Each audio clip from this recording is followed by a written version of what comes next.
Тем временем в Хангаласском районе начался подсчет ущерба, нанесенный стихией. В списке пострадавших от паводка в селе Хотачу внесены 8 жилых домов, 39 человек, в том числе 15 детей. Пострадали 5 улиц и подъездная дорога к селу. В Хотачу возобновили электроснабжение, школьники вернулись к занятиям. Проводится экстренный ремонт подъездной дороги. В селе Актемцы затопило 76 жилых домов, 156 дворовых территорий. Пострадали 12 улиц и размыло муниципальную межпоселковую дорогу Актемцы-Тюхтюр. Службы уже подключают дома к газа и электроснабжению, но сегодня жителей затопленных участков волнует их дальнейшая судьба. Можно ли их расселить и как отстроить новые дома?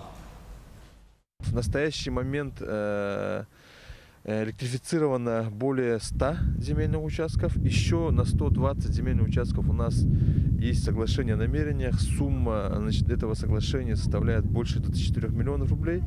Но я надеюсь, что в этой части с помощью правительства Республики Саха-Якутия мы по электрификации сможем решить.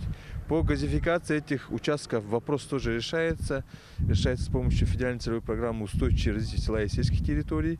В настоящий момент работы выполнены, треть работ точно уже выполнена.